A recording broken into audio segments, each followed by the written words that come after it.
জুলাই সনদ আমরা কোন সনদটা বাস্তবায়ন করবো এই কনসেপ্টটা ক্লিয়ার হওয়া দরকার।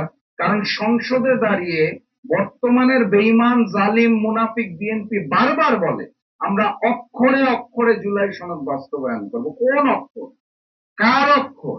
আমরা তো নোট অফ ডিসেন্টের অক্ষরে জুলাই সনদ বাস্তবায়ন চাই না। জুলাই সনদকে বাস্তবায়ন করতে হবে গণভোটের গণ রায়ের আলোকে। এই কনসেপ্টটা আপনাদের মধ্যে ক্লিয়ার হতে হবে এবং জনগণকে বোঝাতে হবে। আমি বাংলাদেশের বিভিন্ন অঞ্চলে ঘুরে দেখেছি মানুষ খুব কনফিউজ।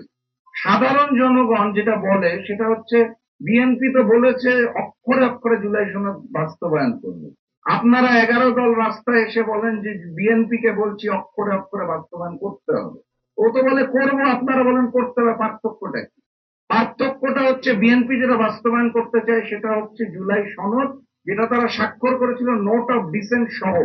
আর আমরা যেটা বলছি সেটা হচ্ছে গণভোটের গণরায়ের আলোকে জুলাই সনদ বাস্তবায়ন করতে হবে, যেখানে প্রায় 70% মানুষ গণভোটের পক্ষে ভোট দিয়েছে। এই হচ্ছে প্রথম দুইটা শব্দ। এই কনসেপ্ট আপনারা ক্লিয়ার হবেন। স্পেসিফিক্যালি ছাত্র ভাইদের বলছি এবং জনগণকে বোঝানোর জন্য কাজ করবেন। দ্বিতীয় যেটা সেটা হচ্ছে সংশোধন এবং সংস্কার।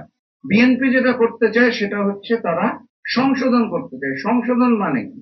এই ব্যানারের মধ্যে দুইটা লাইন আছে, এখানে একটা দাড়ি কমা অ্যাড করবো, একটা শব্দ পরিবর্তন করবো, এটা হচ্ছে সংশোধন। আর সংস্কারটা হচ্ছে নতুন করে কাঠামোটাকে ঢেলে সাজানো।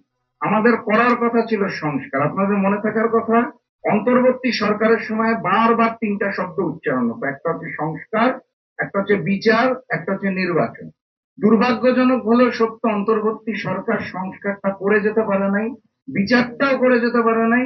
নির্বাচন যেটা করেছে সেটা ম্যানেজ ভোট হয়েছে, ম্যানেজ ভোটের মাধ্যমে জুলুমতন্ত্র কায়েম করার জন্য বিএনপি আবার ক্ষমতায় গেছে।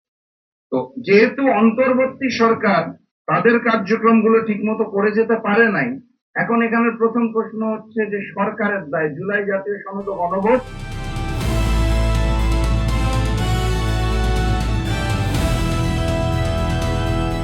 দিনাজপুর টিভি, মানুষের জীবনের কথা বলে।